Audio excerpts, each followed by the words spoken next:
مریم نڈھال سی زمین پہ بیٹھ گئی۔ اسے بیٹھے ابھی کچھ ہی دیر ہوئی تھی جب اسے دور سے روشنی دکھائی دی، جیسے ٹارچ کی روشنی ہو۔ مریم کا دل تیزی سے دھڑکنے لگا۔ اسے معلوم ہو چکا تھا کہ ڈیول کے آدمی اسے ڈھونڈ رہے ہیں، اور جس راستے سے وہ نکلی تھی جلدی میں وہ لکڑی کا ڈھکن دوبارہ اپنی جگہ پہ رکھنا بھول گئی تھی۔ اگر اس نے یہ غلطی نہ کی ہوتی تو شاید ان لوگوں کو پتہ نہ چلتا کہ مریم جھاڑیوں کے جنگل میں ہے۔ مریم اٹھ کے بھاگنے لگی۔ اندھیرے کی وجہ سے وہ دیکھ نہیں پا رہی تھی، اور جھاڑیاں اس کے جسم کو مسلسل چیر رہی تھیں۔ اسے اب ایک نہیں کئی جگہوں سے روشنیاں آتی دکھائی دے رہی تھیں۔ شاید وہ 3 نہیں بلکہ پورا گینگ تھا جو مریم کو ڈھونڈنے نکل پڑا تھا۔ مریم پیچھے روشنی کی طرف دیکھتی ہوئی بھاگ رہی تھی جب وہ کسی سے ٹکرا گئی۔ رات کے سناٹے میں اس کی چیخ گونج اٹھی۔ سیاہ لباس میں ایک شخص اس کے سامنے کھڑا تھا۔ اس کا رخ مریم کی طرف ہی تھا۔ پلیز پلیز مجھے جانے دو، سب میرے لیے پریشان ہو رہے ہوں گے، آپ کو اللہ کا واسطہ ہے، مجھے جانے دو۔ وہ اس کے سامنے ہاتھ جوڑتی ہوئی گڑ گڑا رہی تھی، مگر سامنے والے پہ اس کی باتوں کا اثر کہاں تھا۔ مریم کی چیخ سن کر بہت سے سیاہ لباس والے اشخاص وہاں پہنچ چکے تھے۔ اب مریم کا یہاں سے بچ کے نکلنا ناممکن ہو چکا تھا۔ وہ زمین پہ بیٹھی رو رہی تھی جب اس کے سامنے والا شخص اس کے قریب آیا۔ چلو ہمارے ساتھ، ڈیول تمہارا انتظار کر رہا ہے، وہ سرد آواز میں بولا۔ نہیں، میں واپس نہیں جاؤں گی، پلیز مجھ پہ رحم کرے، وہ اونچی آواز میں رونے لگی۔ اگر آج تم ڈیول کے سامنے نہیں پہنچی تو وہ ہر چیز تہس نہس کر کے رکھ دے گا۔ تم نے ابھی ڈیول کا اصلی روپ دیکھا نہیں ہے، مریم کے پیچھے کھڑا سیاہ لباس والا شخص غصے سے بولا تھا۔ گھر پہنچنے پہ ڈیول اسے کیا سزا دے گا، یہ سوچ کر مریم کی کن پٹیوں سے پسینہ بہنے لگا۔ مریم کے نہ اٹھنے پہ سامنے والے لڑکے نے آگے بڑھ کے مریم کا بازو سختی سے پکڑا اور اسے کھڑا کیا۔ وہ تیز تیز قدموں سے چل رہا تھا، اور مریم میں اتنی ہمت نہ تھی، اگلے ہی پل وہ بے ہوش ہو کے زمین پہ گر چکی تھی۔ مریم کو جب ہوش آیا تو وہ بیڈ پہ لیٹی ہوئی تھی۔ اس کا سر درد کی شدت سے پھٹ رہا تھا۔ ہمت کرتے ہوئے وہ اٹھ کے بیٹھی۔ بے ہوشی سے اٹھنے کی وجہ سے اسے کچھ یاد نہیں آ رہا تھا۔ جیسے جیسے اسے ہوش آتا گیا اسے سب یاد آ گیا، اس کا یہاں سے بھاگنا اور ناکام ہو جانا۔ مریم کی اچانک نظر اپنے کپڑوں پر پڑی تو یہ وہ کپڑے نہیں تھے جو مریم نے پہن رکھے تھے۔ اس کے کپڑے کس نے چینج کیے؟ یہ سوچ کر مریم کے لیے مرنے کا مقام ہو چکا تھا۔ میری، مریم کو ایک طرف سے آواز آئی۔ اس نے جلدی سے اس طرف دیکھا تو ڈیول کرسی پہ بیٹھا جھول رہا تھا۔ خوف سے مریم کا جسم کانپنے لگا۔ وہ آنکھیں کھولے ڈیول کو دیکھتی رہی۔ ڈیول کرسی سے اٹھ کے بیڈ کی طرف بڑھنے لگا۔ میری کہاں گئی تھی؟ وہ مریم کے بالکل پاس بیٹھ کے بولا۔ خوف سے مریم کی آواز اس کے حلق میں اٹک گئی۔ بولو، وہ پھر سے بولا۔ مریم خاموش رہی۔ وہ کیا جواب دیتی؟ چاہے جو بھی کہتی، یہ بات تو ڈیول کو معلوم تھی کہ وہ یہاں سے بھاگنے کی کوشش میں نکلی تھی، اور اس کی سزا آج اسے ہر حال میں ملنی تھی۔ کہیں نہیں، مریم نے کپکپاتی آواز میں کہا۔ ڈیول کے ہونٹوں پر شیطانی مسکراہٹ رونما ہوئی۔ اس نے مریم کے جھکے چہرے کو تھوڑی سے پکڑ کے اوپر کیا۔ مجھ سے بھاگنا چاہتی ہو میری؟ مریم جواب میں کچھ نہ بولی، وہ بس خوفزدہ ہو رہی تھی۔ کیوں نہ کچھ ایسا کروں کہ تمہیں بھاگنے کی ضرورت ہی نہ پڑے، وہ سرد آواز میں بولا۔ مجھے معاف کر دیں، آنکھوں میں آنسو لیے مریم گڑ گڑائی۔ تمہیں آج معاف کیا تو، اس نے مریم کے ایک رخسار سے آنسو صاف کیا، تم کل بھی بھاگنے کی کوشش کرو گی۔ پھر اس نے دوسرے رخسار سے آنسو صاف کیا۔ تو آپ مجھے سزا دیں گے؟ بالکل، ڈیول نے اس کی آنکھوں میں دیکھا۔ آج تمہاری وجہ سے ہمارا مشن کینسل ہو جانا تھا۔ اب میں تمہیں کسی اور کے بھروسے اکیلا نہیں چھوڑ سکتا، اس لیے سب کو وہاں بھیج کے خود تمہارے پاس ہوں، اپنی میری کے پاس۔ مریم خوفزدہ آنکھوں سے اسے دیکھ رہی تھی۔ میں نکاح کا انتظار نہیں کر سکتا. آج نہیں تو کل نکاح تو ہو ہی جائے گا. ابھی مجھے بس تمہیں اپنا بنانا ہے تاکہ یہاں سے جانے کی تمہاری تمام امیدیں ختم ہو جائیں. ایسا مت کریں پلیز. اس کی بات سے مریم مزید رونے لگی. تمہارا خوبصورت جسم تو میں دیکھ ہی چکا ہوں. تمہارے ہر زخم پر اپنے ہاتھوں سے مرہم لگایا ہے. اس کی بات پہ مریم نے اذیت سے آنکھیں بند کی تھیں. میرا خیال ہے اب تمہیں کوئی اعتراض نہیں ہونا چاہیے. اس نے مریم کے سنہری بالوں کو گردن سے پیچھے کیا. اپنی بے بسی پہ مریم کا دل چاہ رہا تھا چیخ چیخ کے روئے. نہ جانے اسے کس گناہ کی سزا مل رہی تھی. ڈیول نے اپنے ہونٹ مریم کی گردن پہ رکھے. مریم کو اس کے ہونٹ نہیں گرم لوہا محسوس ہو رہا تھا جو اس کے جسم کو پگھلا رہا تھا. گردن کا سفر طے کر کے ڈیول اس کی تھوڑی کو چومتا ہوا اس کے ہونٹوں تک پہنچا.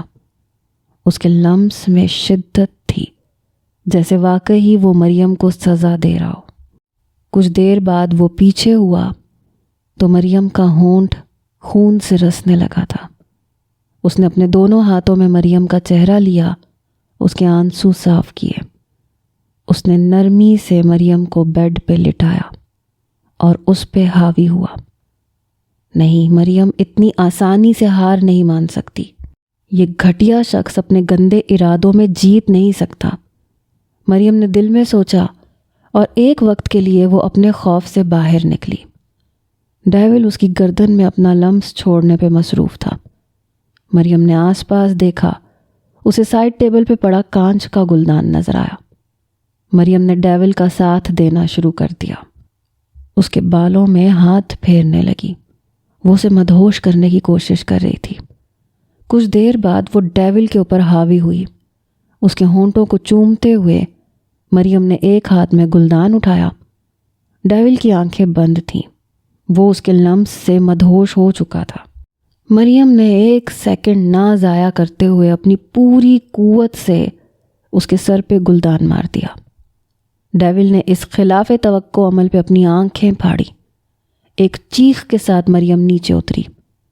وہ بے ہوش نہیں ہوا تھا. مریم کو اب اپنی جان کی فکر ہونے لگی. ڈیول نے اپنے پاؤں فرش پہ رکھے, کھڑا ہو کے مریم کی طرف چلنے لگا. مریم مسلسل چلا رہی تھی. ڈیول کے سر سے رستا خون اس کے چہرے تک آ چکا تھا جس کی وجہ سے وہ مزید خوفناک سا دکھائی دے رہا تھا. وہ مریم کے پاس آیا, اسے بالوں سے جکڑ لیا. مریم نے اس کی طرف دیکھا تو اس کے ایک گال پہ شیشے سے گہرا کٹ لگ چکا تھا. چھوڑو مجھے, وہ روتے ہوئے چلائی. اگلے ہی پل ڈیول بے ہوش ہو کے زمین بوس ہو گیا. مریم سکتے میں کھڑی اسے دیکھ رہی تھی.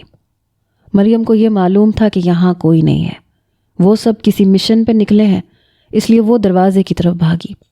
باہر نکل کے اس نے دروازے کو باہر سے لاک کر دیا تاکہ اگر ڈیول کو ہوش آ بھی جائے تو وہ اس کے پیچھے نہ آئے. قسمت نے اسے دوسرا موقع دیا تھا اور اب کی بار اسے تسلی سے کام لینا تھا. وہ دھیان سے ہر دیوار چیک کر رہی تھی کہ کہیں تو اسے دروازہ دکھے گا اور وہ یہاں سے باہر نکل سکے گی. دیواریں عجیب پتھر نما تھیں. مریم کو دروازہ نہیں مل رہا تھا. وہ سبھی دیواروں پر ہاتھ سے دھکیل رہی تھی کہ ایک دیوار کی اینٹ مریم کے دھکیلنے کی وجہ سے اندر کو دھنس گئی اور دیوار گھوم گئی. باہر جانے کا راستہ کھل چکا تھا. مریم کو یقین نہیں آ رہا تھا کہ اس نے یہ کر دکھایا. وہ باہر کو بھاگی, باہر کی دیوار کو بھی دھکیلنے لگی تاکہ کسی کو یہ پتہ نہ چل سکے کہ وہ دروازے سے باہر گئی ہے. دروازہ بند ہوا اور مریم بھاگنے لگی. یہ سوکھے ہوئے درختوں کا جنگل تھا لیکن یہاں سے دور تک دیکھنا آسان تھا. اب بس مریم کو سڑک کی تلاش تھی. وہ اپنی منزل سے دور نہیں تھی. پرندوں کی چہچہاہٹ سے انائزہ کی آنکھ کھلی تو اس کی نظر پاس سوئے ہوئے روحان پہ پڑی. اس نے روحان کے بالوں میں انگلیاں پھیری تو روحان کی سبز آنکھوں کے دروازے کھلے. گڈ مارننگ, انائزہ نے مسکراتے ہوئے کہا. روحان کی نظر بیڈ پہ پڑی, ڈائری کی طرف گئی. یہ کیا ہے؟ اس نے بے ساختہ پوچھا. کیا؟ انائزہ نے پاس بیڈ پہ دیکھا وہ رات کو ڈائری پڑھتے پڑھتے سو گئی تھی، جس کی وجہ سے وہ ڈائری کو چھپا نہ سکی۔ یہ کچھ نہیں، سٹوریز بک ہے۔ اس نے جلدی سے ڈائری اٹھا کے دراز میں رکھ دی۔ روحان کو تھوڑا عجیب لگا کیونکہ اسے وہ بک کافی خستہ حال اور پرانی سی لگ رہی تھی۔ تو ایسی بک انائزہ کے پاس کیا کر رہی ہے؟ مگر وہ خاموش رہا۔ اٹھو، فریش ہو جاؤ، انائزہ نے اسے کہا۔ روحان اٹھ کے واش روم میں چلا گیا اور انائزہ نے دراز کو لاک کیا تاکہ روحان ڈائری نہ اٹھا سکے۔ انائزہ فریش ہونے کے بعد طبیعت خراب ہونے کے بہانے سے بیڈ پہ لیٹ گئی۔ روحان لان کا چکر لگا کے واپس کمرے میں آیا تو انائزہ سر پہ ہاتھ رکھے لیٹی ہوئی تھی۔ وہ اسے دیکھ کے پریشان ہو گیا۔ روحان، میری طبیعت کچھ ٹھیک نہیں ہے، تم عقیلہ سے کہو مجھے ناشتے میں سوپ بنا دے۔ انائزہ نے پلان بنایا تھا کہ یوں طبیعت خراب کا بہانہ کر کے وہ روحان کو ملازموں سے بات کرنے پہ مجبور کرے، اور اس طرح سے آہستہ آہستہ روحان کا لوگوں سے ڈر ختم ہو۔ روحان اب پریشان ہوا۔ یہ پریشانی انائزہ کی طبیعت بگڑنے کی نہیں تھی، بلکہ عقیلہ سے مخاطب ہونے کی تھی۔ روحان، تم پریشان مت ہو، میں جلدی ٹھیک ہو جاؤں گی، انائزہ نے جان بوجھ کے کہا تاکہ روحان کو لگے کہ انائزہ کو اس کے ڈرنے کی وجہ نہیں معلوم۔ لیکن ابھی تو ٹھیک تھیں۔ آخر روحان نے بھی دماغ میں آئی بات پوچھ لی۔ ہاں، اچانک ہی طبیعت خراب ہو گئی۔ طبیعت کا کیا ہے، کبھی بھی خراب ہو سکتی ہے نا۔ انائزہ نے بیماروں والی خوب ایکٹنگ کی۔ روحان پریشان حال سا کمرے سے باہر نکلا۔ اس نے کچن کی جانب رخ کیا۔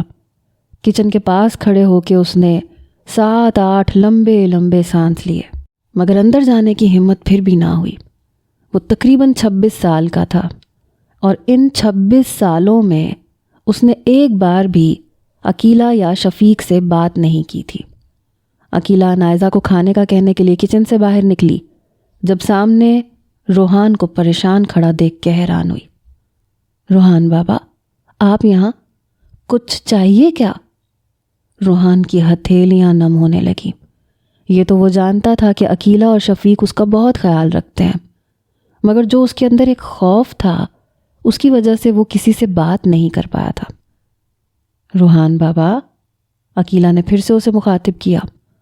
روحان نے اپنا خشک حلق تر کیا اور بمشکل آواز نکالی، وہ انائزہ کے لیے سوپ بنا دیں۔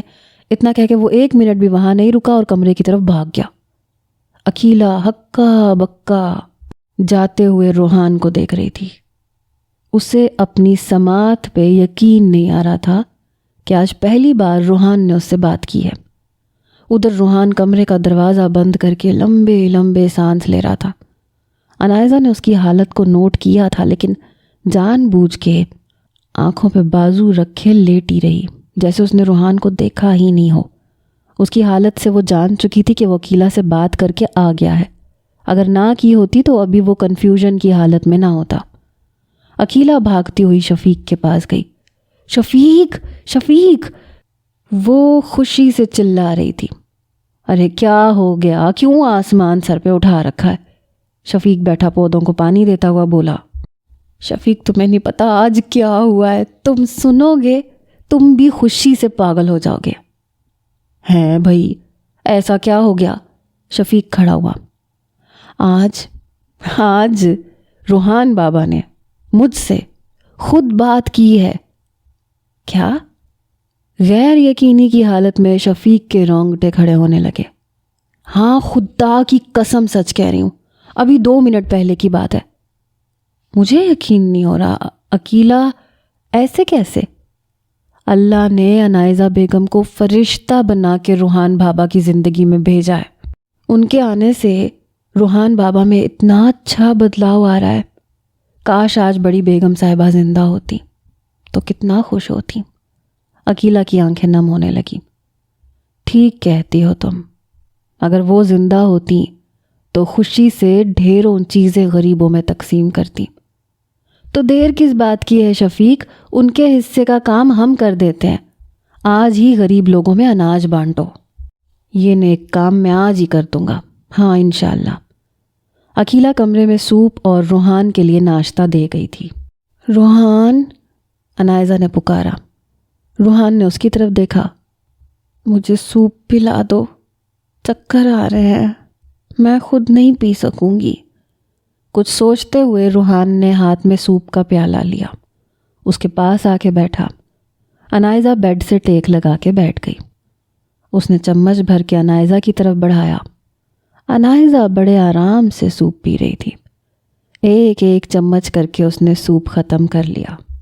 روحان، ادھر سے صاف کر دو۔ انائزہ نے اپنے ہونٹ کی طرف اشارہ کیا جس پہ سوپ لگا تھا۔ روحان نے ٹشو سے اس کا ہونٹ صاف کیا اور اٹھ گیا۔ جلدی ناشتہ کر لو، پھر مجھے لان میں لے جانا، فریش ایئر لینے کو دل چاہ رہا ہے۔ روحان ناشتہ کرنے کے لیے صوفے پہ آ کے بیٹھا۔ ایک نظر گلاس وال سے باہر کے منظر پہ ڈالی جہاں شفیق پودوں کا کام کرنے میں مصروف تھا۔ روحان معصوم آنکھوں کو موٹا کیے واپس انائزہ کی طرف دیکھنے لگا۔ انائزہ نے جلدی سے اپنا رخ سیدھا کیا۔ وہ روحان کے کمرے سے جانے کے بعد شفیق کو لان میں کام کرتا دیکھ چکی تھی۔ اب اس کے پلان کے مطابق روحان کو شفیق سے مخاطب کروانا تھا۔ روحان انائزہ کا ہاتھ پکڑے اسے لان میں لے کے آیا۔ آج موسم کافی خوشگوار تھا، دھوپ کے ساتھ سرد ہوائیں دل کو بھا رہی تھیں۔ وہ دونوں لکڑی کے جھولے پہ بیٹھے جو انائزہ نے کمرے کے فرنیچر کے ساتھ ہی ڈیلیور کروایا تھا۔ کتنا اچھا موسم ہے روحان، انائزہ نے آنکھیں بند کر کے لمبا سانس لیا۔ روحان خاموش رہا، لیکن ایک نظر انائزہ کی طرف ضرور دیکھا۔ کتنے اچھے پھول لگے ہوئے نا، اس نے لان میں لگے مختلف اقسام کے بے شمار پھولوں کی طرف دیکھ کے کہا۔ مجھے وہ والا توڑ کے دو۔ انائزہ نے چھوٹا مگر کھلا ہوا سفید پھول تھا اس کی طرف اشارہ کیا۔ روحان نے وہ سفید پھول توڑ کے انائزہ کو دے دیا۔ خوبصورت، انائزہ نے پھول کو بالوں میں اٹکا لیا، جو روحان کو بہت اچھا لگا۔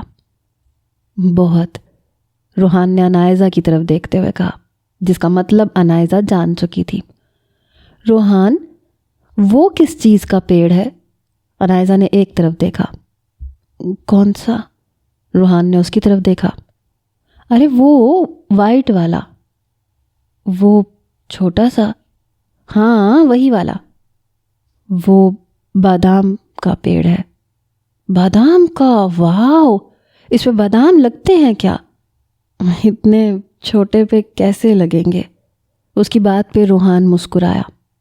ارے ہاں، میں بھی نا، انائزہ نے اپنے ماتھے پہ ہاتھ مارا۔ جانتی تو وہ سب تھی، مگر صرف روحان سے زیادہ باتیں کروانے کا بہانہ تھا۔ یہاں امرود کا پودا ہے کیا؟ انائزہ کچھ دیر بعد بولی۔ امرود؟ روحان نے اپنا منہ بگاڑا۔ کیوں، تمہیں نہیں پسند؟ انائزہ نے اس کے بگڑے ہوئے منہ کو دیکھ کے پوچھا۔ بالکل نہیں۔ لیکن کیوں؟ مجھے تو بہت پسند ہے۔ چھوٹے چھوٹے کچے امرود کاٹ کے اوپر نمک مرچ ڈال کے اور لیموں نچوڑ کے جب کھائیں تو مزہ آ جاتا ہے۔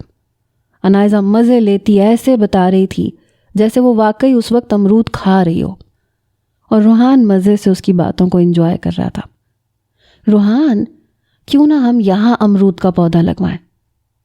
ٹھیک ہے، روحان نے جواب دیا۔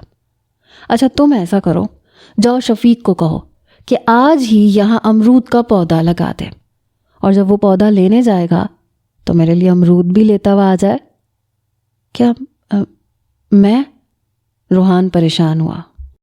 ہاں بھائی، تم اور کون بھلا؟ انائزہ نے آنکھوں کو پھیلایا۔ تم کہو۔ روحان کی بات پہ انائزہ اسے دیکھتی رہ گئی۔ کیا میں کہوں؟ دیکھو نا وہ کتنی دور بیٹھا ہے، اور میں بیمار ہوں، میں کیسے اتنی دور چل کے جاؤں؟ اس نے ساتھ ہی بیماروں والا منہ بنایا۔ انائزہ کے منہ سے بیمار کا لفظ سن کے روحان ایک پل کے لیے اسے دیکھتا رہ گیا، لیکن ابھی تو اتنی باتیں کر رہی تھی۔ آخر وہ بول پڑا۔ انائزہ باتوں میں بھول ہی گئی کہ وہ تو بیمار ہونے کا ڈرامہ کر رہی تھی۔ اب اسے سمجھ نہیں آ رہا تھا کہ کیا جواب دے۔ ہاں نا، باہر کا موسم اتنا اچھا ہے کہ میں بھول ہی گئی تھی کہ میں بیمار ہوں۔ اب ٹھیک ہے، اگر میں باتیں کر رہی ہوں تو اس کا مطلب یہ تو نہیں ہے کہ میں بیمار نہیں ہوں۔ دیکھو کمر میں درد ہو رہا ہے، اس نے ساتھ ہی اپنی کمر کو پکڑ لیا۔ روحان پریشان سا اس کی باتیں سن رہا تھا۔ اسے شک تو ہوا کہ دال میں کچھ کالا ہے، مگر وہ معصوم اس سے پوچھ نہیں سکا، اس ڈر سے کہ اگر وہ واقعی بیمار ہوئی تو کہیں وہ اس سے خفا نہ ہو جائے۔ جاؤ نا روحان، اسے کہو نا۔ روحان کھڑا ہوا۔ اب وہ کبھی شفیق کی طرف دیکھ رہا تھا اور کبھی انائزہ کی طرف، کہ شاید انائزہ اسے کہہ دے کہ رہنے دو، جانے دو، لیکن انائزہ بھی انجان بنی اپنی کمر کو پکڑے ہوئے بیٹھی رہی۔ چھوٹے چھوٹے قدم اٹھاتا وہ شفیق کے پاس جا کے کھڑا ہوا۔ شفیق خاموشی سے اپنے کام میں مصروف تھا۔ روحان کو اب یہ بھی سمجھ میں نہیں آ رہا تھا کہ وہ شفیق کو کیا کہہ کے پکارے۔ اس نے کبھی اس سے بات کی ہو تو بتاؤ۔ کچھ دیر کھڑے رہنے کے بعد بھی روحان میں بولنے کی ہمت نہیں ہوئی۔ وہ واپس مڑا اور گھر کے اندرونی حصے میں چلا گیا۔ ارے یہ کہاں چلا گیا؟ انائزہ بڑبڑائی۔ کچھ دیر بعد روحان باہر نکلا اور شفیق کی طرف جا کے کچھ قدم دور کھڑا ہوا۔ یہ کیا کر رہا ہے؟ انائزہ سوالیہ نظروں سے اس کی طرف دیکھ رہی تھی، جب اگلے ہی پل اس کا حیرت سے منہ کھلا رہ گیا۔ روحان نے شفیق کی طرف ایک کاغذ پھینکا تھا، جو شفیق نے اٹھا کے پڑھنا شروع کیا۔ انائزہ کے لیے 1 عدد امرود کا پودا اور کھانے کے لیے چھوٹے چھوٹے اور کچے امرود لے کے آئے۔ شفیق نے پڑھ کے پہلے روحان کی طرف دیکھا، پھر انائزہ کی طرف دیکھا۔ روحان کے بچے، تم اتنے بھی معصوم نہیں ہو جتنا میں تمہیں سمجھتی تھی۔ اپنا پلان فیل ہو جانے پر انائزہ ہاتھ مسلتی رہ گئی۔ کوئی بات نہیں، اگلی بار میں تمہیں بلوا کے ہی رہوں گی۔ روحان انائزہ کے پاس آ کے بیٹھا۔ کہہ آئے شفیق کو؟ وہ انجان بنی۔ کہہ دیا، روحان نے نظریں جھکائے جواب دیا۔ اس کے کہہ دینے پہ انائزہ نے دانت پیسے۔ اب طبیعت کیسی ہے؟ روحان نے اس کی طرف دیکھا۔ ہاں اب بہتر ہوں۔ شفیق امرود لے آیا تھا، چھوٹے چھوٹے اور کچے امرود، جیسے کہ روحان نے اسے لکھ کے دیا تھا۔ انائزہ نے امرود کاٹ کے نمک مرچ چھڑک کے اوپر لیموں نچوڑا اور پلیٹ لیے کمرے میں روحان کے پاس چلی گئی۔ آ جاؤ روحان، یہ کھاتے ہیں، بڑے مزے کے ہیں۔ نہیں مجھے نہیں پسند۔ روحان نے میگزین پہ سر جھکایا ہوا تھا۔ اچھا کوئی بات نہیں، میں اکیلی کھا لیتی ہوں۔ اس نے فروٹ فورک سے امرود کا ٹکڑا منہ میں رکھا۔ It's delicious. وہ مزے سے منہ چلاتی ہوئی کچے امرودوں کو کڑچ کڑچ کر رہی تھی۔ روحان نے ایک نظر اس کی طرف دیکھا۔ آخر اسے ان کچے امرودوں میں کیا ڈیلیشیس لگ رہا ہے؟ وہ ایک کے بعد ایک ٹکڑا اٹھاتی ہوئی پلیٹ خالی کرنے میں مصروف تھی۔ اب روحان کا بھی دل کرنے لگا کہ یہ ڈیلیشیس چیز چیک کر کے تو دیکھے کیسی ہے۔ وہ کھسک کے انائزہ کے قریب ہو گیا، جس سے انائزہ سمجھ گئی کہ وہ کیا چاہتا ہے۔ اس نے فورک میں امرود کا ٹکڑا اٹکا کے روحان کی طرف بڑھایا۔ اب دیکھنا تمہیں یہ کتنا ٹیسٹی لگے گا، انائزہ مزے سے بول رہی تھی۔ روحان نے ٹکڑا منہ میں لیا اور چبانے لگا۔ اب اس کے منہ سے بھی انائزہ کی طرح کچڑ کچڑ کی آوازیں آ رہی تھیں۔ انائزہ غور سے اس کی طرف دیکھ رہی تھی تاکہ روحان کے فیس ری ایکشن سے معلوم ہو سکے کہ اسے امرود کیسے لگے۔ روحان وہ ٹکڑا کھانے کے بعد واپس اپنی جگہ پہ آ گیا۔ ہیں؟ کیا ہوا؟ اچھا نہیں لگا کیا؟ انائزہ حیران ہوئی۔ لڑکیوں کے کھانے والی چیز ہے، روحان نے پھر سے میگزین کھولتے ہوئے کہا۔ اس کی بات پہ کمرے میں انائزہ کا کہا گونجا۔ رات کو سونے کے وقت انائزہ نائٹ ڈریس پہنے واش روم سے باہر آئی۔ روحان اوپر کمفرٹر لینے لگا تھا جب اس کی نظر انائزہ کے ڈریس پہ پڑی۔ وائٹ کلر کا ملائم چمکتا ہوا ڈریس جو اس کے گھٹنوں تک تھا۔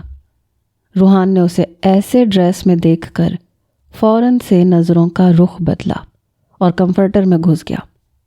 انائزہ ڈریسنگ ٹیبل کے آگے کھڑی ہوئی، ہاتھوں پہ لوشن لگانے لگی۔ وہ ابھی بھی روحان کی طرف دیکھ رہی تھی۔ فارغ ہونے کے بعد وہ روحان کی طرف آئی، کمفرٹر اٹھائے لیٹنے لگی۔ روحان ایک دم اچھل کے بیٹھ گیا۔ تم یہاں کیوں لیٹ رہی ہو؟ یہ میری جگہ ہے، میرا کمفرٹر ہے۔ انائزہ نے اس کا بوکھلایا ہوا لہجہ نوٹ کیا تھا۔ تو کیا ہو گیا؟ ہسبینڈ ہو تم میرے، کیا میں تمہارے کمفرٹر میں نہیں سو سکتی؟ انائزہ نے معصوم سا منہ بنایا۔ ٹھیک ہے، سو جاؤ۔ روحان کے اتنی آسانی سے ماننے پہ انائزہ کو شوق لگا، لیکن اگلے ہی پل اسے دوسرا شوق لگا۔ روحان بڑے آرام سے انائزہ کے کمفرٹر میں گھس چکا تھا۔ آج تو تمہیں نہیں چھوڑوں گی، انائزہ نے دل میں کہا اور اس کی طرف بڑھی۔ روحان کو جیسے ہی شک ہوا کہ انائزہ اس کی طرف آ رہی ہے تو اس نے دونوں سائڈوں سے کمفرٹر کو اپنے نیچے دبا لیا۔ یہ دیکھ کے انائزہ کا منہ کھلے کا کھلا رہ گیا۔ واہ، اتنا تو بیویاں بھی اپنے شوہروں سے نہیں چھپتی ہوں گی جتنا میرا شوہر مجھ سے چھپتا ہے۔ انائزہ منہ ہی منہ میں بڑبڑائی، جو کہ کچھ حد تک روحان کو سمجھ آ چکا تھا، مگر اس پہ اثر پھر بھی نہیں ہوا۔ انائزہ نے اسے سر سے پاؤں تک دیکھا تو پاؤں والی سائڈ سے کمفرٹر تھوڑا ڈھیلا تھا۔ وہ لب دانتوں تلے دباتی اس سائڈ سے آئی اور کمفرٹر اٹھا کے اندر گھسنے لگی۔ اس کی اس حرکت پہ روحان کی سبز آنکھیں پھیلی۔ انائزہ کھسکتی ہوئی اس کے سینے تک پہنچ چکی تھی۔ اب اس کا چہرہ روحان کے چہرے کے مقابل تھا۔ کیا ہے؟ روحان ہمت کر کے بولا۔ تم سے پیار ہے۔ انائزہ بھی بے شرموں کی سردار بنی۔ اس کی بات پہ روحان نے آنکھیں مزید موٹی کی۔ سونا ہے مجھے۔ تو سو جاؤ، میں نے کب کہا کہ مت سو؟ تم پیچھے ہٹو۔ کیوں؟ میں سوؤں گا کیسے؟ جیسے سوتے ہیں ویسے؟ انائزہ، وہ تنگ آ کے بولا۔ ہائے، بولو انائزہ کی جان، اس نے روحان کو آنکھ مار کے کہا۔ روحان کا چہرہ سرخ ہونے لگا، جو دیکھ کے انائزہ بہت انجوائے کر رہی تھی۔ پلیز سونے دو۔ ٹھیک ہے، ایک شرط پہ۔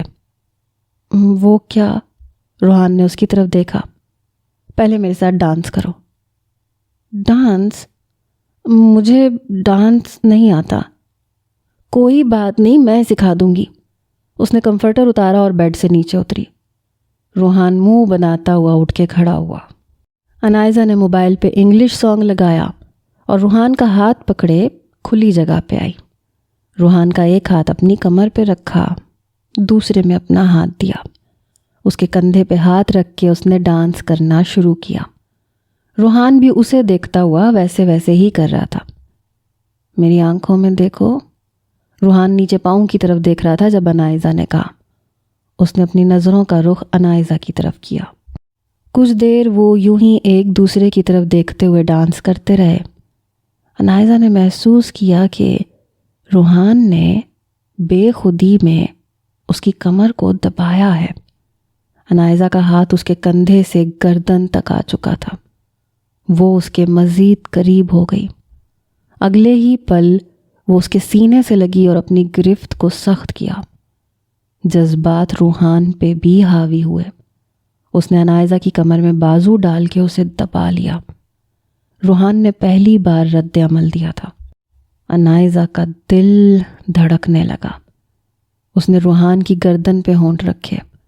سانگ ختم ہونے پہ روحان کو ہوش آیا۔ ہو گیا ڈانس۔ اس نے انائزہ کو خود سے الگ کیا۔ انائزہ کو اس کی یہ حرکت بالکل بھی اچھی نہیں لگی۔ سو جاؤ، وہ اپنی جگہ پہ آ کے بیٹھ گئی۔ روحان خاموشی سے اپنی جگہ پہ آ کے لیٹ گیا۔ یہ عجیب سے جذبات وہ سمجھ نہیں پا رہا تھا۔ کمرے کی لائٹ آف کر دی گئی تھی۔ کچھ دیر تک روحان سو چکا تھا اور انائزہ کروٹیں بدل رہی تھی۔ ایک تو روحان اس کا موڈ خراب کر کے خود سکون کی نیند سو رہا تھا۔ انائزہ کو اس پہ شدید غصہ آ رہا تھا۔ آدھا گھنٹہ کروٹیں بدلنے کے بعد انائزہ چپکے سے اٹھی اور لیمپ آن کیا، دراز کھولی اور ڈائری نکالی اور پڑھنا شروع کی۔ ماضی۔ تقریباً فجر کا وقت تھا جب مریم سوکھے جنگل میں بھاگ رہی تھی۔ اندھیرے میں ہلکی سی روشنی شامل تھی۔ مریم راستہ دیکھ سکتی تھی۔ وہ ایک جگہ سانس لینے کے لیے رکی جب اسے بہت سی آہٹیں سنائی دیں۔ وہ جلدی سے ایک درخت کے پیچھے چھپ گئی۔ اس نے دیکھا کہ سیاہ لباس والے 5-6 آدمی ہاتھوں میں کلہاڑیاں لیے چل رہے تھے۔ مریم کو یہ پہچاننے میں دیر نہیں لگی کہ وہ ڈیول کے آدمی ہیں، لیکن اگلا منظر دیکھ کر اس کے پاؤں تلے سے زمین کھسک گئی۔ ان کے پیچھے آنے والے انہی جیسے تقریباً 10 سیاہ لباس والے شخص تھے، اور ہر ایک شخص کے کندھے پہ ایک جوان لڑکی تھی جنہیں شاید انہوں نے بے ہوش کر رکھا تھا۔ مریم کو یاد آیا ڈیول کسی مشن کی بات کر رہا تھا۔ اس نے اپنے منہ پہ چیخ نکلنے کے ڈر سے سختی سے ہاتھ رکھا۔ وہ خوف سے کانپ رہی تھی۔ ان سب کے گزرنے کے بعد مریم درخت کی آڑ سے باہر آئی۔ اب اسے صحیح راستہ بھی معلوم ہو چکا تھا، کیونکہ جہاں سے وہ سب آ رہے تھے یقیناً وہی راستہ سڑک تک جاتا تھا۔ مریم نے بھاگنا شروع کیا اور پیچھے مڑ کے بھی نہیں دیکھا۔ دن کی روشنی بڑھتی جا رہی تھی، جس کی وجہ سے اسے راستہ دیکھنے میں کافی آسانی ہو رہی تھی۔ کچھ دیر تک اس کے سامنے سڑک تھی۔ خوشی سے مریم کی آنکھوں میں آنسو آنے لگے۔ وہ سڑک کی طرف بھاگی۔ ان کے سر کا زخم بالکل ٹھیک ہو چکا ہے۔ آج میں انہیں ڈسچارج کر رہا ہوں۔ آپ انہیں گھر لے جا سکتے ہیں، ڈاکٹر نے کمال صاحب سے کہا۔ مگر ڈاکٹر، میرا بیٹا کب تک ہوش میں آ جائے گا؟ کمال صاحب کو ارسم کے کوما میں ہونے کی وجہ سے شدید پریشانی تھی۔ دیکھیے، ہم اس بارے میں کچھ نہیں کہہ سکتے۔ ہو سکتا ہے یہ کچھ ہی دن میں کوما سے نکل آئیں، اور ہو سکتا ہے کہ ساری عمر نہ نکل پائیں۔ بس آپ دعا کرتے رہیں، باقی جو اللہ کو منظور۔ ڈاکٹر اپنی بات کر کے جا چکا تھا، لیکن کمال صاحب کو پریشان کر گیا تھا۔ آپ ہی کہاں چلی گئیں آپ؟ میں کتنا یاد کرتی ہوں آپ کو۔ شہزادی مریم کی تصویر کو دیکھ کے رو رہی تھی۔ یا اللہ، میری آپی کی حفاظت کرنا۔ اس نے مریم کی تصویر کو سینے سے لگایا۔ دروازہ کھٹکنے کی زوردار آواز نے شہزادی کی توجہ لی۔ اتنی صبح صبح کون آ گیا؟ وہ آنکھیں صاف کرتی ہوئی کمرے سے باہر نکلی۔ اس نے جیسے ہی دروازہ کھولا، سامنے والے شخص کو دیکھ کر اس کا جسم ساکت ہو گیا۔ وہ بے یقینی کی حالت میں اسے دیکھتی رہی۔ شہزادی، مریم نے روتے ہوئے اسے پکارا تھا۔ آپ بھی؟ ہوش آنے پہ شہزادی بھاگ کے اس کے گلے لگی۔ وہ دونوں بلند آواز سے رو رہی تھیں۔ کمرے میں بیٹھے جمال صاحب اور صفیہ بیگم پریشانی سے باہر بھاگے۔ کہاں چلی گئی تھیں آپ آپی؟ شہزادی ہچکیاں لیتے ہوئے رو رہی تھی۔ مریم کی نظر اپنے ماں باپ پہ پڑی۔ وہ شہزادی سے الگ ہوئی اور ان کی طرف بھاگی۔ امی جان، وہ روتی ہوئی ان کے سینے سے لگ گئی۔ صفیہ بیگم کو یقین ہی نہیں آ رہا تھا کہ ان کی بیٹی مریم، جس کے لیے وہ دن رات دعائیں مانگ رہی تھیں، آج وہ ان کے سامنے کھڑی ہے۔ مریم، انہوں نے مریم کو خود سے الگ کر کے اس کی طرف دیکھا، جیسے یقین کرنا چاہ رہی ہوں کہ کیا واقعی وہ مریم ہے۔ وہ بے یقینی سے اس کا چہرہ چھو کے دیکھ رہی تھیں۔ مریم، میری بچی۔ یقین آنے پہ وہ دیوانہ وار مریم کا منہ چومنے لگی۔ جمال صاحب بے بس سے ٹوٹے ہوئے باپ کی طرح سر جھکائے کھڑے تھے۔ ابو جان، مریم نے انہیں پکارا۔ جمال صاحب چہرے پہ ہاتھ رکھ کے رونے لگے۔ مریم نے آگے بڑھ کے ان کے چہرے سے ہاتھ ہٹایا۔ ابو جان مت روئیں، وہ روتے ہوئے بولی۔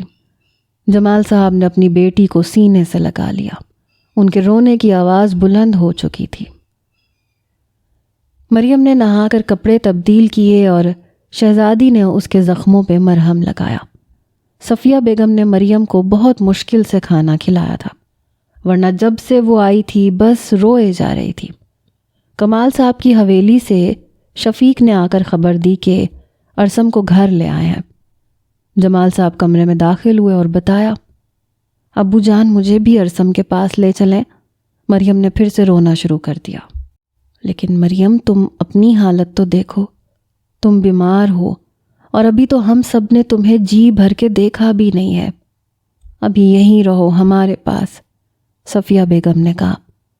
امی میرا جانا بہت ضروری ہے، بلکہ آپ سب بھی میرے ساتھ چلیں اور وہیں پہ رہیں۔ یہاں آپ سب محفوظ نہیں ہیں، کبھی بھی کچھ بھی ہو سکتا ہے۔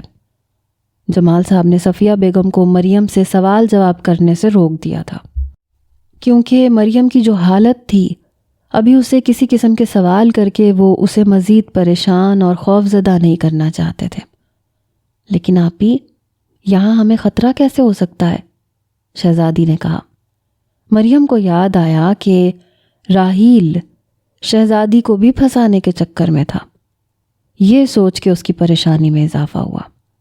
امی جان، ابھی اور اسی وقت آپ سب میرے ساتھ چچا جان کے گھر چلیں۔ ہم یہاں محفوظ نہیں ہیں، وہ مجھے ڈھونڈتے ہوئے یہاں ضرور آئے گا۔ کون آئے گا؟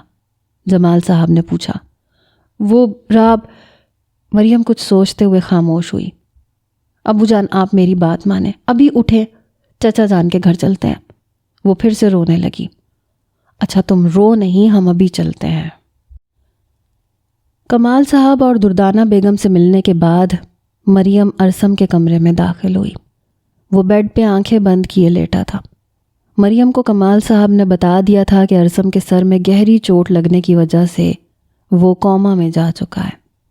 وہ بیڈ پہ اس کے قریب بیٹھی۔ ارسم، ایک سسکی کے ساتھ مریم نے اس کا نام پکارا۔ اس نے ارسم کا ہاتھ پکڑ کے چوم لیا۔ اس کی سسکیاں ارسم کی سماعت میں پڑ رہی تھیں، مگر وہ ہوش کی دنیا سے بے خبر تھا۔ ارسم، مجھے معاف کر دیں، وہ روتے ہوئے بولی۔ مجھے معاف کر دیں، میری وجہ سے آج آپ اس حال میں ہیں۔ اس نے ارسم کے بالوں میں ہاتھ پھیرا۔ اسے یوں محسوس ہو رہا تھا جیسے ارسم ابھی آنکھیں کھولے گا اور اسے سینے میں چھپا کے اسے محفوظ کر لے گا۔ وہ اس کا ہاتھ پکڑ کے رو رہی تھی جب باہر سے راحیل کی آواز سنائی دی۔ وہ بھاگتی ہوئی کمرے سے باہر نکلی۔ کیا واقعی تایا جان بھابھی آ گئی ہیں؟ وہ ٹھیک تو ہے نا؟ راحیل جمال صاحب سے بات کر رہا تھا۔ مریم کی طرف اس کی کمر تھی۔ راحیل! مریم اتنی زور سے چلائی کہ سبھی اس کی طرف متوجہ ہوئے۔ میں تمہیں جان سے مار دوں گی۔ وہ اس کی طرف بھاگی اور اسے کندھے سے پکڑ کے اس کا رخ اپنی طرف کیا۔ اگلے ہی پل مریم کے سر پر ساتوں آسمان ایک ساتھ ٹوٹ پڑے۔ راحیل کے سر اور چہرے پہ زخم تو کیا، ایک کھرونچ کا بھی نشان نہیں تھا۔ نہیں، ایسا کیسے ہو سکتا ہے؟ مریم بے یقینی کی حالت میں اس سے دور ہوئی۔ کیا ہوا مریم؟ کیوں راحیل کے ساتھ ایسا رویہ کیوں کر رہی ہو؟ صفیہ بیگم بولی۔ یہ راحیل نہیں، یہ تو بھابھی، آپ ٹھیک تو ہیں؟ اتنی حیران کیوں ہیں؟ مریم بول رہی تھی جب راحیل نے اس کی بات کاٹ دی۔ تم راحیل نہیں ہو، بتاؤ سب کو۔ وہ بے یقینی سے اپنے بالوں میں ہاتھ پھیر رہی تھی۔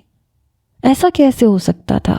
اس کا چہرہ بالکل ڈیول جیسا تھا، مگر وہ راحیل تھا۔ ابھی رات کو تو وہ ڈیول کو زخمی کر کے آئی تھی، مگر راحیل تو بالکل ٹھیک تھا۔ تم راحیل ہو نا؟ مریم اس کشمکش میں الجھ کے رہ گئی۔ ہاں بھابھی، میں راحیل ہوں، کیا ہو گیا آپ کو؟ راحیل اس کے رویے پہ پریشان ہونے لگا۔ آپ کو کیا ہو گیا ہے؟ یوں پاگلوں والی حرکتیں کیوں کر رہی ہیں؟ شہزادی مریم کو دیکھ کے رونے لگی۔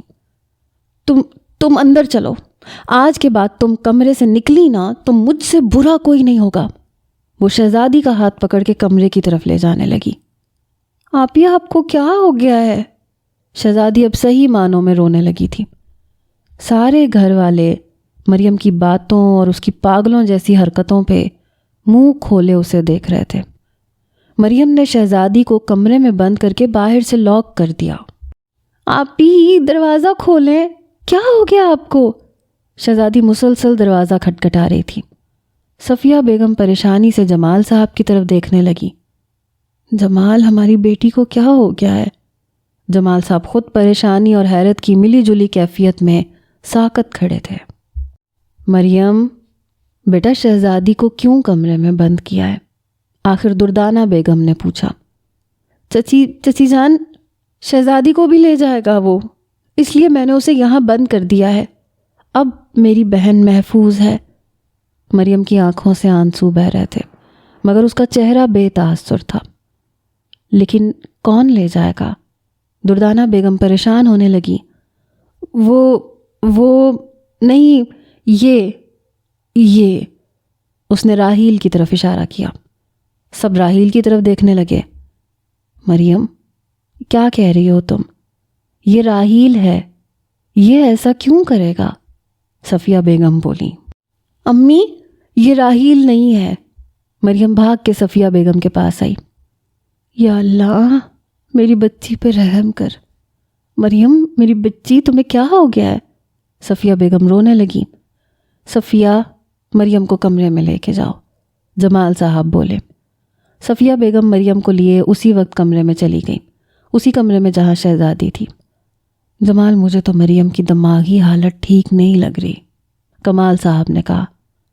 اللہ ہم پہ رحم کرے۔ جمال صاحب خود پریشانی سے ماتھے پہ ہاتھ رکھتے ہوئے کرسی پہ بیٹھ گئے تھے۔ صاحب جی، پولیس آئی ہے، شفیق نے آ کے بتایا۔ ان کو کس نے بلایا؟ کمال صاحب نے پوچھا۔ میں نے بلایا تھا، جمال صاحب نے جواب دیا۔ ٹھیک ہے، آنے دو اندر، جمال صاحب نے شفیق کو کہا۔ انسپکٹر شرافت گھر میں داخل ہوئے۔ جمال اور کلام سے سلام دعا کرنے کے بعد مدعے پہ آیا۔ مریم کو باہر بلایا گیا۔ وہ ہاتھ مسلتی ہوئی کرسی پر آ کر بیٹھ گئی۔ گھر کی عورتیں کمرے میں تھیں اور مرد کرسیوں پہ بیٹھے تھے۔ تو مریم بیٹا، بتاؤ وہ کون تھا جس نے تمہیں اغوا کیا؟ شرافت خان بولے۔ مریم کی نظریں راحیل کی طرف اٹھیں مگر اس کے چہرے پہ زخم نہ ہونے کی وجہ سے وہ الجھن کا شکار ہو چکی تھی۔ انسپکٹر نے مریم کی نظروں کا مرکز نوٹ کیا تھا۔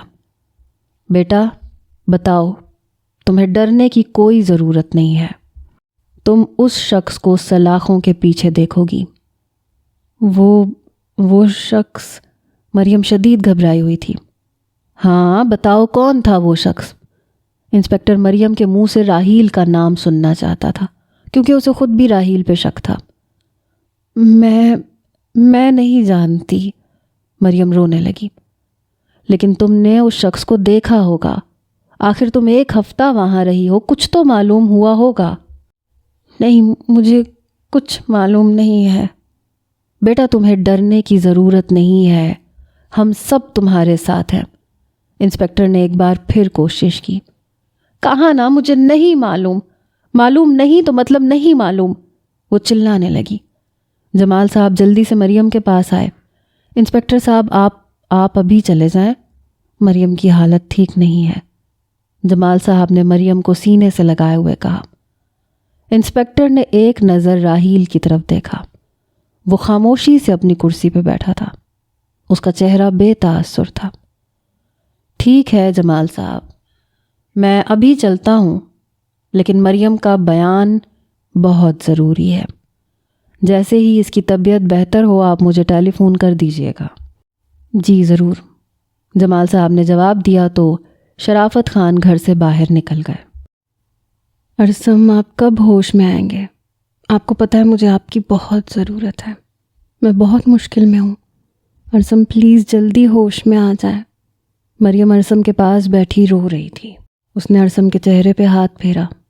ارسم، آپ مجھ سے سننا چاہتے تھے نا کہ میں آپ سے محبت کا اظہار کروں؟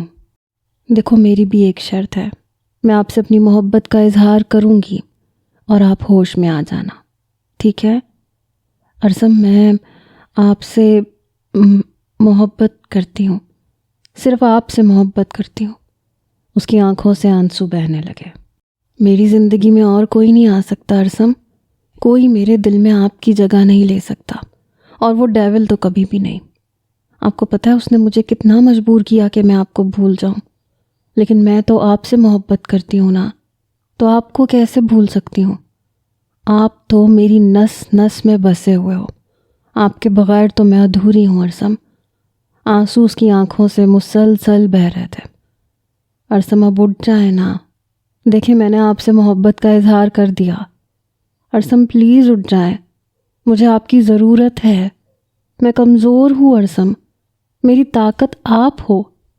اس نے روتے ہوئے ارسم کے سینے پہ سر رکھا تھا۔ اگلی رات ڈیول اور اس کے سبھی آدمی بڑے ہال میں اکٹھے ہوئے تھے۔ ڈیول کے سر پہ پٹی بندی تھی، اس کے ایک رخسار پہ کانچ کا ٹکڑا گہرا کٹ چھوڑ گیا تھا۔ ڈیول نے اپنے ہاتھ کی مٹھی کو سختی سے جکڑا۔ میری، تمہیں یہاں آنا ہی پڑے گا، چاہے اس کے لیے مجھے کچھ بھی کرنا پڑے، کچھ بھی، ڈیول نے سرگوشی نما لہجے میں کہا۔ حال جمائی لیتے ہوئے انائزہ نے ڈائری کو پھر سے دراز میں رکھا اور روحان کے کندھے پہ سر رکھ کے سو گئی۔ روحان، میں بہت بور ہو رہی ہوں، چلو نا جنگل میں کھیلتے ہیں۔ دوپہر کے وقت انائزہ روحان کو بار بار تنگ کر رہی تھی۔ میرا دل نہیں کر رہا۔ روحان کو نہ جانے آج کس چیز کی سستی پڑی تھی۔ اف روحان، تم اٹھ رہے ہو کہ نہیں؟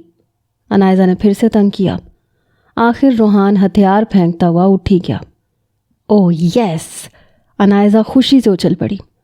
گیٹ سے باہر دائیں جانب جنگل تھا، جس کے سیدھے لمبے پیڑ بلندی کو چھوتے تھے۔ انائزہ روحان کو لیے جنگل میں داخل ہوئی۔ یہاں سے پیڑ کافی فاصلے پہ تھے۔ روحان، چلو تم آنکھیں بند کر کے 10 تک کاؤنٹنگ کرو، پھر میں چھپوں گی، تم مجھے ڈھونڈو گے۔ روحان آئی برو اچکاتا ہوا بنا کچھ کہے پیڑ کی طرف رخ کیے آنکھیں بند کر کے کھڑا ہو گیا۔ 1 2 3 روحان نے کاؤنٹنگ اسٹارٹ کر دی۔ انائزہ دبے پاؤں دور جا کے ایک پیڑ کے پیچھے چھپ گئی۔ 8 9 10 اب روحان مڑا اور دیکھنے لگا کہ انائزہ کس پیڑ کے پیچھے ہے۔ ایک کے بعد ایک پیڑ چیک کرتا ہوا وہ آگے بڑھ رہا تھا۔ اسے دیکھ کے انائزہ دبے پاؤں اگلے سے اگلے پیڑ کی طرف بھاگتی ہوئی چھپ جاتی۔ 3 سے 4 منٹ گزر چکے تھے۔ اب روحان بور ہو چکا تھا۔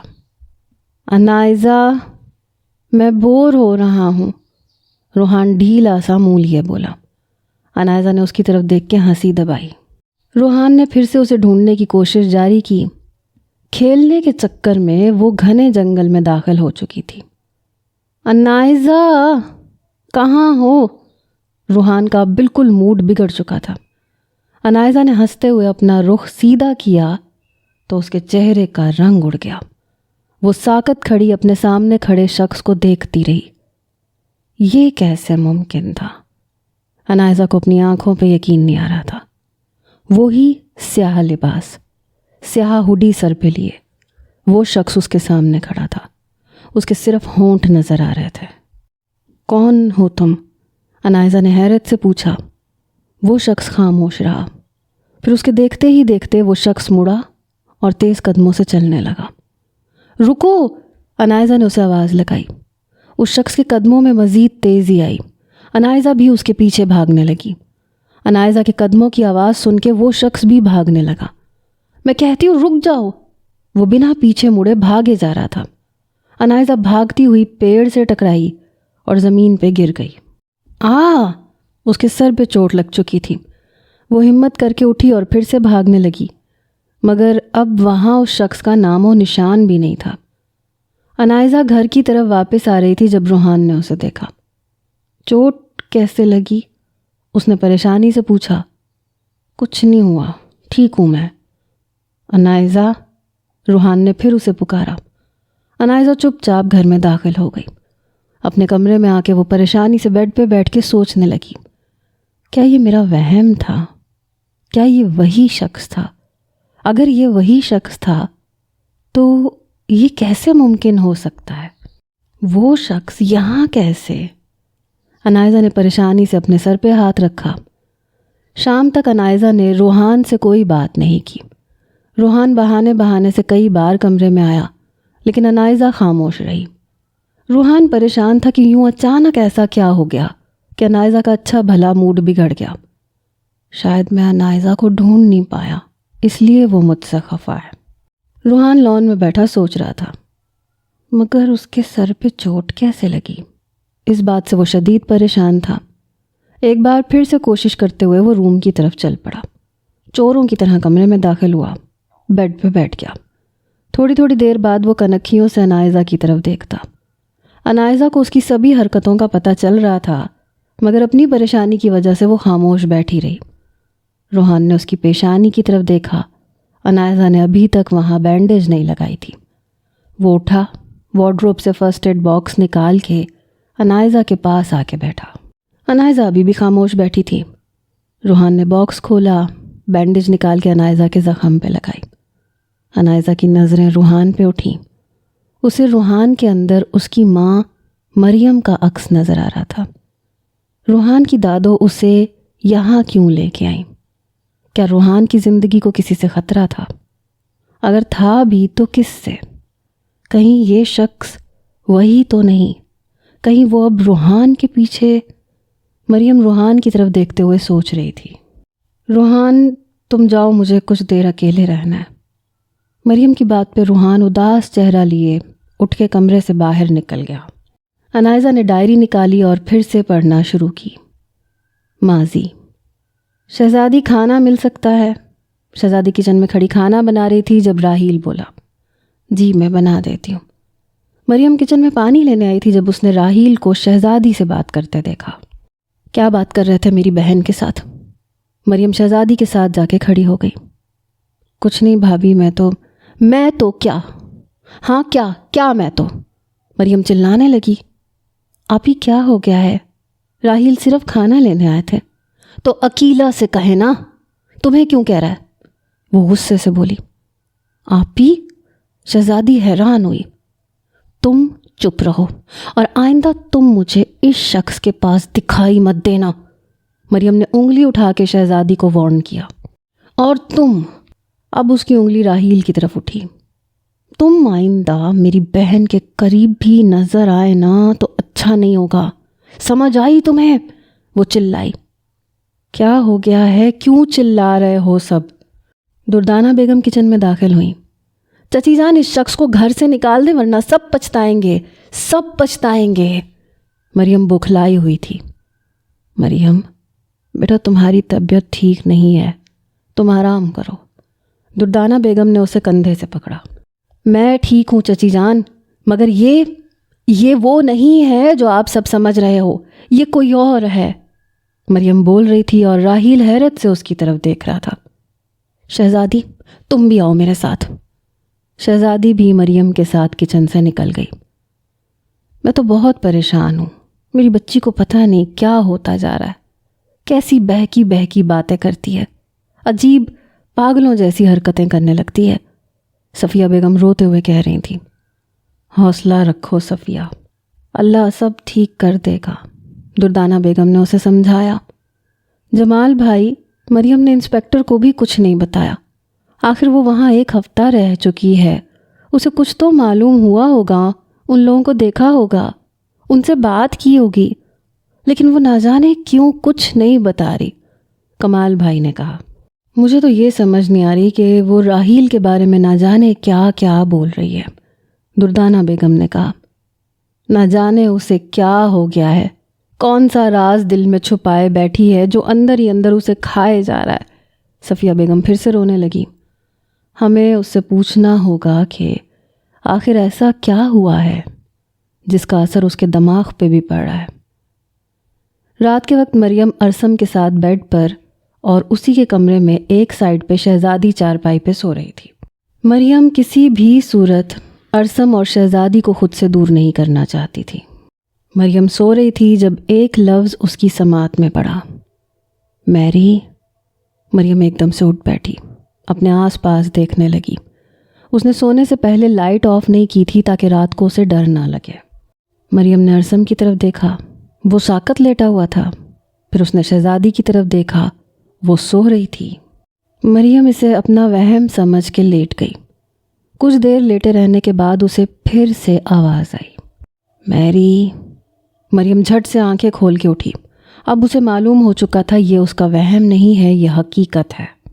تو کیا ڈیول اس وقت یہاں موجود تھا؟ یہ سوچ کے خوف سے اس کا جسم کانپنے لگا۔ وہ بے آواز قدموں سے اٹھی اور دروازے کا لاک چیک کیا، کھڑکی کو لاک لگایا، پھر واپس اپنے بستر پر آئی۔ اب مریم کی آنکھوں پہ نیند حرام ہو چکی تھی۔ اس نے باقی کی ساری رات جاگ کے گزاری۔ جیسے ہی صبح ہونی شروع ہوئی، مریم پہ نیند کا غلبہ طاری ہوا۔ آپی اٹھ جائیں، 10 بج گئے ہیں، اور کتنا سوئیں گی آپ؟ شہزادی پورے آدھے گھنٹے سے بار بار مریم کو جگانے کے لیے کمرے میں آ چکی تھی۔ شہزادی سونے دو، میں ساری رات نہیں سوئی، مریم غنودگی کی حالت میں بولی۔ کیوں آپی، ایسا کیا ہوا کہ آپ پوری رات نہیں سوئی؟ شہزادی حیران ہوئی۔ مریم اٹھ کے بیٹھی۔ شہزادی وہ کل رات یہاں آیا تھا۔ وہ کون آپی؟ وہ ڈیول۔ ڈیول؟ مگر وہ کون ہے؟ راحیل۔ کیا راحیل؟ آپ کیا کہہ رہی ہیں؟ نہیں، راحیل نہیں ہے وہ راحیل جیسا ہے۔ کیا مطلب راحیل جیسا ہے؟ شہزادی اس کا چہرہ بالکل راحیل جیسا ہے، تم دیکھو گی نا تم بھی یہی کہو گی۔ مگر آپی ایسا کیسے ہو سکتا ہے؟ ایسا ہی ہے، تم میرا یقین کرو۔ مگر آپی، شہزادی ضرور کچھ ایسا ہے جس کے بارے میں ہم نہیں جانتے۔ مگر آپی، ایک شکل کے 2 انسان کیسے ہو سکتے ہیں؟ اگر ایسا نہیں ہے تو راحیل ہی ڈیول ہے۔ لیکن راحیل کیسے؟ نہیں آپی، آپ کو ضرور کوئی غلط فہمی ہوئی ہے۔ مجھے کوئی غلط فہمی نہیں ہوئی شہزادی، وہ بالکل راحیل جیسا ہے۔ اوہ میرے خدایا، آپی آپ آرام کرو، آپ کو آرام کی ضرورت ہے۔ تم مجھے بیمار سمجھ رہی ہو، تمہیں میں بیمار لگتی ہوں؟ نہیں آپی، ایسا نہیں ہے، آپ بس دماغی طور پہ تھکی ہوئی ہیں، آپ آرام کریں گی تو ٹھیک ہو جائیں گی۔ نہیں، میرا دماغ بالکل ٹھیک ہے، میں جو کچھ بھی بول رہی ہوں اپنے ہوش و حواس میں بول رہی ہوں۔ ٹھیک ہے آپی، آپ ٹھیک کہہ رہی ہیں، مجھے آپ پہ یقین ہے۔ شہزادی نے مریم کا ہاتھ پکڑا۔ چلیں اب آپ سو جائیں۔ اس نے مریم پہ کمفرٹر ڈالا۔ تم ہمیشہ میری بات پہ یقین کرنا۔ میں ہمیشہ آپ کی بات کا یقین کروں گی۔ اب آپ سو جائیں۔ مریم نے آنکھیں بند کیں اور شہزادی کمرے سے باہر نکل آئی۔ راحیل آپ ہی کہہ رہی ہیں کہ اس کو اغوا کرنے والا بالکل آپ جیسا دکھتا ہے؟ شہزادی نے راحیل کو ایک الگ کمرے میں بلایا تاکہ وہ اس سے بات کر سکے۔ کیا؟ مگر ایسا کیسے ہو سکتا ہے؟ راحیل حیرت زدہ شہزادی کو دیکھنے لگا۔ یہی تو مسئلہ ہے، میں بھی آپ ہی کی اس بات کا یقین نہیں کر سکتی کیونکہ وہ دماغی طور پہ ٹھیک نہیں لگ رہی ہیں۔ یہ بات تو تم بالکل ٹھیک کر رہی ہو، وہ جب سے آئی ہیں عجیب سی حرکتیں کر رہی ہیں، راحیل نے کہا۔ بس اللہ سے دعا ہے کہ ان کو پہلے جیسا کرتے اور ارسم بھائی بھی کوما سے باہر نکل آئے۔ آمین، شہزادی کی بات پہ راحیل نے کہا۔ کچھ دیر کمرے میں خاموشی چھائی رہی۔ شہزادی؟ جی؟ میں نے تو سوچ رکھا تھا ارسم بھائی کی شادی کے بعد تمہارے لیے خالہ جان کو بھیجوں گا، مگر حالات ہی، وہ خاموش ہوا۔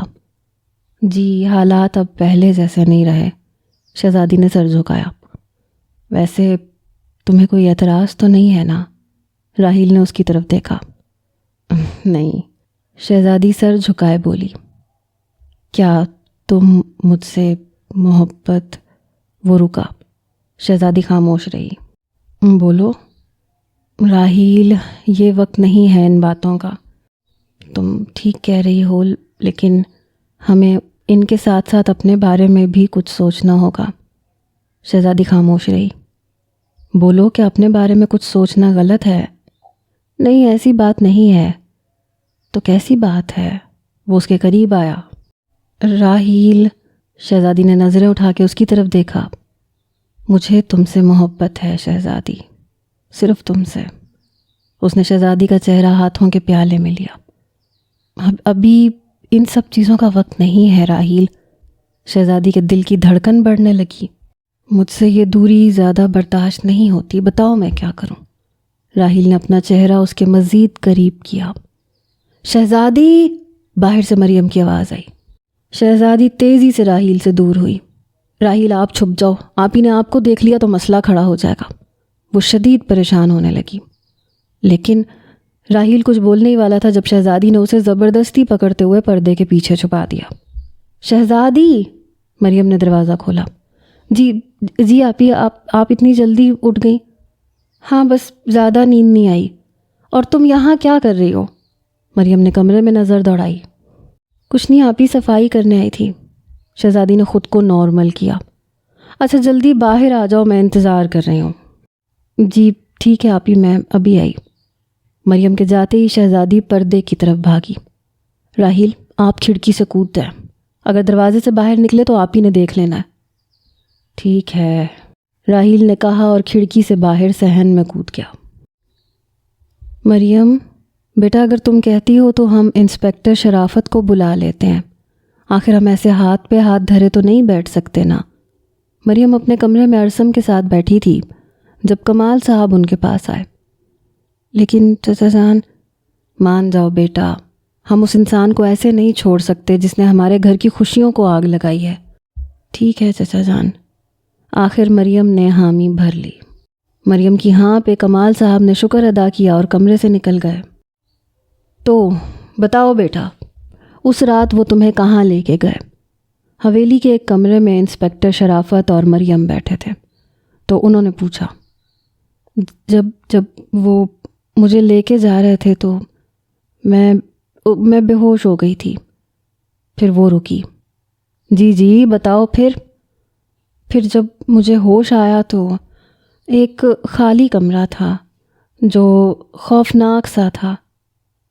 پھر ایک سیاہ لباس والا لڑکا مجھے ایک اور کمرے میں لے کے گیا۔ وہاں جاتے ہوئے ہم ایک ہال سے گزرے تھے اور میں نے وہاں بہت سے لڑکوں کو دیکھا۔ کتنے لڑکے تھے؟ انسپکٹر نے پوچھا۔ شاید 15-16۔ اور کیا دیکھا؟ پھر وہ مجھے ایک اور کمرے میں لے کے گیا اور وہ رکی۔ ہاں اور کیا؟ اور رات کو کمرے میں ایک لڑکا آیا۔ کون لڑکا؟ اس کا نام ڈیول ہے۔ ڈیول؟ بتاؤ اس کے بارے میں، کیسا دکھتا ہے وہ باہر سے ایک لڑکی کی زوردار چیخ کی آواز نے مریم اور انسپکٹر شرافت کی توجہ کھینچی۔ وہ دونوں بھاگ کے کمرے سے باہر نکلے۔ شہزادی بے ہوش جسم کے ساتھ سیڑھیوں سے پھسلتی ہوئی زمین پہ گری۔ اس کے سر سے خون بہہ کے فرش کو لال کر رہا تھا۔ شہزادی! مریم چیختی ہوئی اس کے پاس آئی۔ باقی گھر والے بھی فوراً وہاں پہنچے۔ شہزادی، میری بہن، کیا ہو گیا تمہیں؟